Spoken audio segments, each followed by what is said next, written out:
Olá, começa mais um Radar, este podcast e videocast de Automotive Business, onde nós analisamos os principais movimentos do mercado automotivo.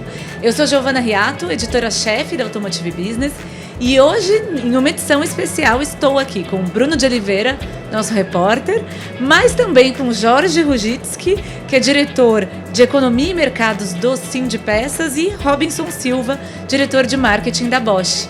Olá, pessoal, tudo bem? Tudo ótimo. Boa tarde, tudo ótimo. Tudo bom, Giovana? Mais um prazer estar aqui com você. Um abraço a quem está nos acompanhando pela internet. E vamos lá, como você falou agora aqui, num ambiente diferente, a gente está acostumado a fazer mais no estúdio da B. Agora a gente está aqui com algumas fontes importantes do setor dentro da Automec. Sim, estamos gravando direto da Automec, aqui num espaço estúdio da Frasle Mobility, que eles gentilmente nos ofereceram. Então, partiu falar da nossa pauta.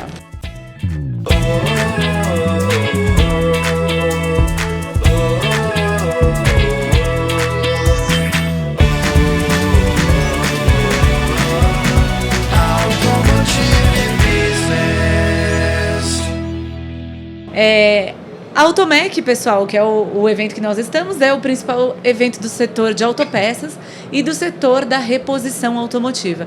Gostaria de abrir a nossa discussão, ouvindo do Jorge, depois do Robinson, qual é o cenário desse segmento de reposição, qual a temperatura do aftermarket nesse momento? Jorge, por favor.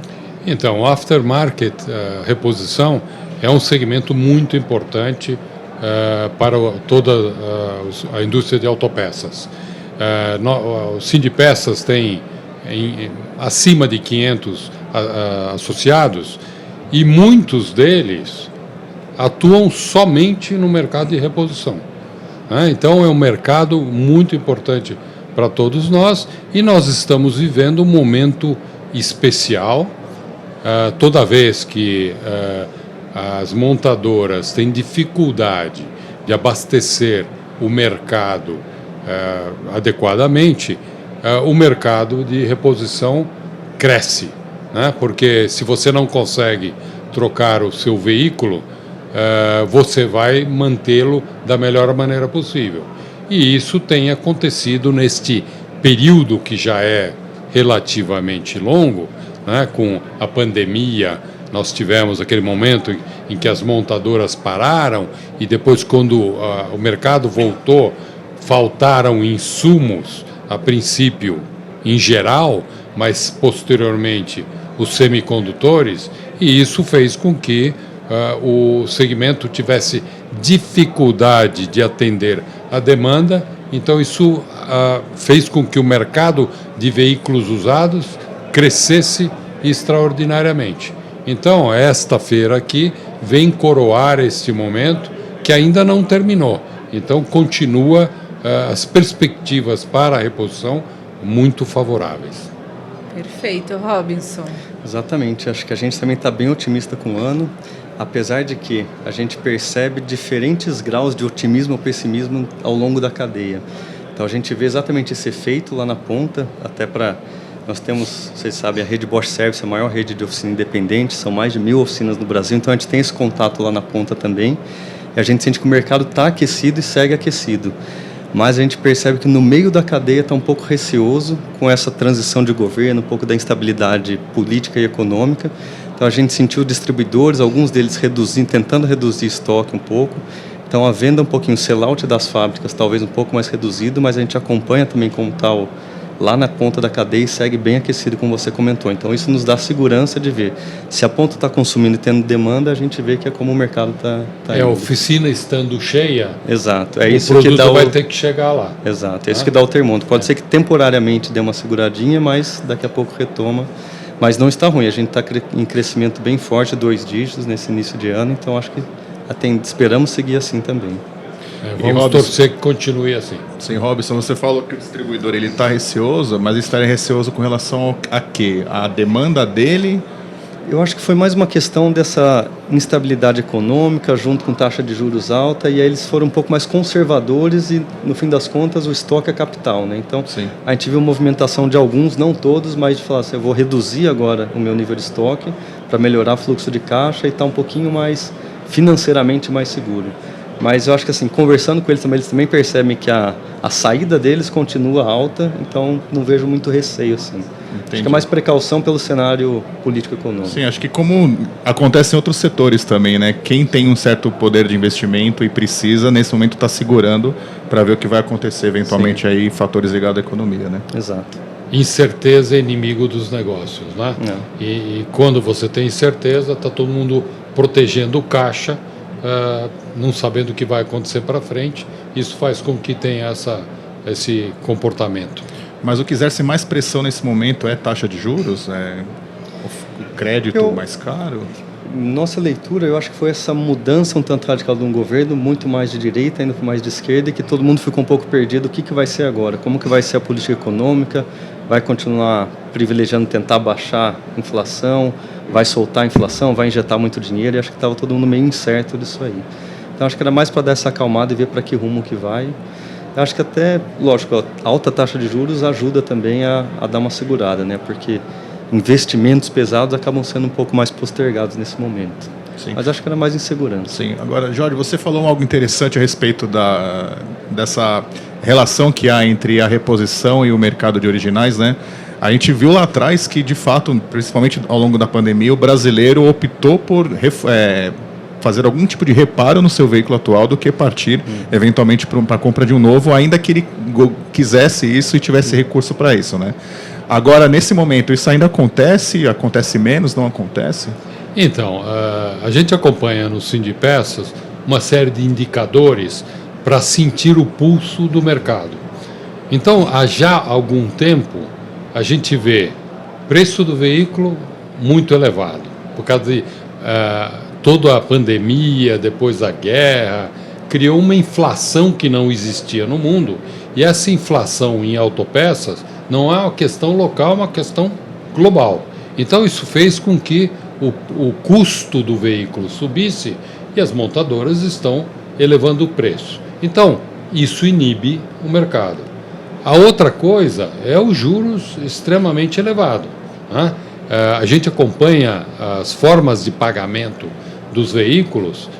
A gente nota que nos últimos tempos, com esse aumento de juros, a parcela à vista cresceu extraordinariamente. Agora, quem na população brasileira tem condições de comprar um carro à vista? Então, isso vai diminuindo o mercado. Depois, a gente tem um endividamento da população bastante elevado. Os nossos números indicam 77%, né? Isso aumenta a inadimplência. Inadimplência aumenta a restrição das instituições financeiras de dar financiamento para tudo, inclusive para carro. Então, se somando tudo isso, e isso não é de agora, não é que no começo desse ano aconteceu, já vem há algum tempo, mas a venda continuava forte. Somando a tudo isso, a incerteza do futuro, antes a gente tinha um teto de gasto que era furado toda hora, mas agora você não sabe o que vai acontecer. Mesmo que o governo tenha apresentado uma proposta, essa proposta vai passar pelo Congresso. Como é que vai sair do Congresso? Então, esta questão é uma questão chave. A briga do presidente com o presidente do Banco Central não auxilia, né? Porque torna a situação mais delicada e incerta. E, sem dúvida nenhuma, a preocupação social desse governo, ela tem razão de ser, certo? Mas não dar uma indicação de que ela será sustentável, certo? Torna essa incerteza muito grande. Então, numa situação dessa, os investidores, o mercado e as empresas, todas ficam em compasso de espera para saber o que vai acontecer. E isso é ruim. E o pior de tudo é que ainda vai demorar algum tempo até a gente ter uma sinalização mais clara do que vai acontecer. E enquanto esta sinalização não vem, fica todo mundo na defensiva. Se você me permitir, só voltando a esse tema que você falou do crédito caro e que você perguntou da compra de carros, né, como tá, a gente viu também que com esse custo do crédito alto e a dificuldade do consumidor final comprar, grande parte também do que está sendo comprado, não só sendo à vista, de pessoa jurídica. Então a gente vê muito frotista, muita locadora. Então não é o usuário final que está comprando o carro para trocar. A gente vê que é muita empresa que está comprando. Então a gente está percebendo que ainda está se mantendo o carro um pouco mais antigo, o pessoal fazendo a manutenção para continuar rodando com o carro que ele já tinha. Sim, e esse cliente corporativo, ele é também um grande cliente das autopeças? Porque das montadoras, né, Giovana? A gente vê que, pelo menos nas últimas coletivas de Anfávia, etc., se fala muito isso, né? Que as vendas de veículos novos estão sendo sustentadas pelos clientes corporativos. No contexto das autopeças, isso também tem um certo peso? A grande realidade é que eles costumam ficar, antigamente ficavam 2, no máximo 3 anos com o carro, com a pandemia começaram a esticar um pouquinho mais 4 anos, mas é um período onde ainda o consumo de peças não é tão alto. E aí depois disso que ele passa para a pessoa física. Então assim, eles sim consomem por terem muito carro, por terem um volume grande, mas não é o grande volume porque é o carro que está numa fase do ciclo de vida que ainda consome pouca peça. É mais a manutenção básica, disso, né? Então é óleo, palheta, filtro, coisinha mais básica que faz. Sim. Outra questão que é chave também é o evento Americanas tornou os brancos ainda mais na defensiva, né? Porque uma empresa que tinha uma classificação de risco excelente, aconteceu o que aconteceu, então fica todo mundo com a pulga atrás da orelha falando assim, será que tem mais alguém escondido aí nesse processo? Então isso é ruim. A outra coisa que você estava falando do corporativo é que nós estamos no meio de uma mudança de modos de consumo, né? Então, se antigamente a gente nem imaginava não ser proprietário de um carro, certo? Teve um movimento indo na outra direção e hoje muitas dessas locadoras estão alocando o carro para Uber, 99, Cove e assim por diante, né? Então, isto mostra também uma mudança que vai afetar o mercado como um todo, né? Porque se antes o veículo tinha um proprietário e o proprietário definia em que oficina que ele ia levar, certo? Na medida em que você tem mais frotas corporativas com veículos compartilhados, não vai ser tão pulverizado, né? Essas frotas vão direcionar a manutenção desses carros para algumas oficinas que vão se preparar para fazer esse atendimento. Então, somando tudo isso, certo? A incerteza em relação ao futuro é grande, mas a questão da reposição nesse momento em que não tem tanto carro disponível 0 km está sendo muito positivo. E esse mercado a gente entende que vai ser sempre positivo. A gente tem um tempinho mais curto aqui na Automec. Vamos nos caminhando para as 2 últimas perguntas, Bruno? Estamos com 15 minutos, acho que cabem 3. Eu gostaria de ouvir de vocês falando, você bem disse, né, Jorge, essa questão econômica, mercadológica que a gente tem na reposição, no setor em geral, mas gostaria de falar um pouco da questão tecnológica, né? Nós temos esse momento do setor automotivo, é a primeira vez que uma Automec acontece em um momento em que a eletrificação, por exemplo, está com tanto protagonismo nos assuntos no mercado, não tanto nas vendas, né? Bem longe das vendas, mas começa a ser um assunto de interesse do consumidor final. Também tem a questão até mesmo das próprias empresas, as fabricantes de veículos, entenderem a responsabilidade de educar o consumidor em relação ao uso do etanol, a dar preferência ao etanol pela vantagem ambiental.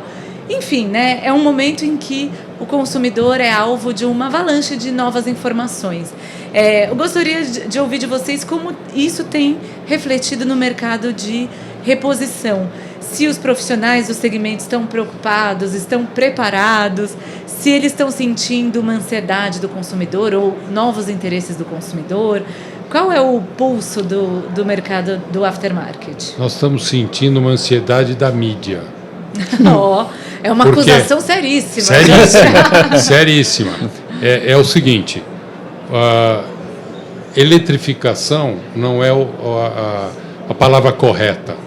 Descarbonização é a palavra correta. A eletrificação, ela parece tão forte porque os países onde ela está sendo planejada não têm as alternativas que nós temos. Né? Inclusive já estão revendo muita coisa que se falou lá atrás, né? Sim. Isso. Ainda está embrionária essa discussão, mas já começou. Então, a eletrificação, ela muda a indústria de uma maneira muito violenta, né? E joga fora investimentos em tecnologia, em produção que existiam, né? O Brasil está numa posição única, certo? O que é um pouco ruim, porque ele se torna uma ilha, mas ele está numa posição única de não necessitar ir para a eletrificação na mesma velocidade que os outros países, porque tem alternativas.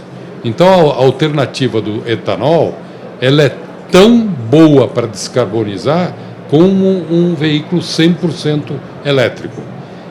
Elétrico com a geração da energia elétrica limpa. Se você considera a China, que gera energia elétrica a carvão, você está mudando a poluição de endereço, né? Então, nós entendemos que num país de renda média baixa, como o nosso, que não vai ter dinheiro para investir em infraestrutura necessária para uma eletrificação maior e vai ter uma solução que vai descarbonizar tão boa quanto, nós entendemos que provavelmente a eletrificação pura, a bateria, vai demorar um pouco mais e nós vamos ter soluções para descarbonizar tão boas quanto. Eu não quero puxar o saco de vocês, não, mas só para defender meus amigos jornalistas.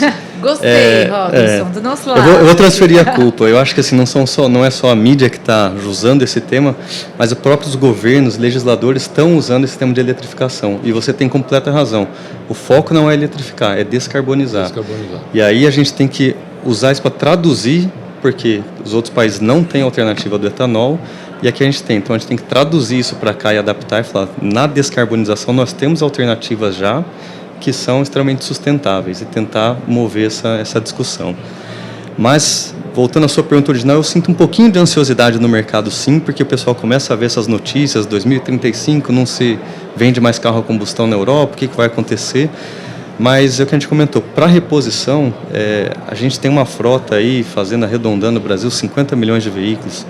Se a gente vender 2, se a gente chegar a 3 milhões de veículos por ano, ainda que fosse tudo elétrico, 100% elétrico, até a gente transformar toda essa frota circulante, vai ter mercado de reposição para motor a combustão interna por bastante tempo ainda. E tem outro ponto, não é carro 100% elétrico, é eletrificado. Então tem o híbrido que segue com motor a combustão, segue trocando óleo, pastilha, pistão. Então, acho que para o mercado de reposição a gente não tem do que se preocupar, pelo menos nos próximas décadas aí a gente tem trabalho garantido, né? Sem dúvida. Perfeito. Queria falar agora com vocês a respeito do carro popular, né, que é um tema que está sendo muito falado nas últimas semanas. Eu queria saber, principalmente do Jorge, a respeito da visão que as autopeças têm disso, né? Quando se fala em carro popular, mexer em projetos, suprimir itens, isso de alguma forma também causa um certo temor, uma certa incerteza no setor? Incerteza que até é uma palavra que a gente está usando aqui com uma certa frequência, né? A intenção de aumentar a demanda, ela é sempre positiva. Ela nos interessa. Esse país já produziu quase 3,8 milhões de veículos e está produzindo 2.400. Tem uma capacidade ociosa imensa. Então, neste sentido, é positiva. Agora, nós, como sociedade, nós evoluímos muito e exigimos itens de segurança, itens de emissões nos veículos. Regredir nisto para transformar um carro naquilo que a gente chama de popular, nós não entendemos que é a solução ideal. Não é, certo? E isso aqui é uma questão também de que as montadoras que brigavam por market share no passado aprenderam que elas querem eventualmente não mais brigar e buscar lucratividade, que é fundamental. Todo negócio precisa de gerar dinheiro para investir no futuro, certo? Então eu vejo que este movimento,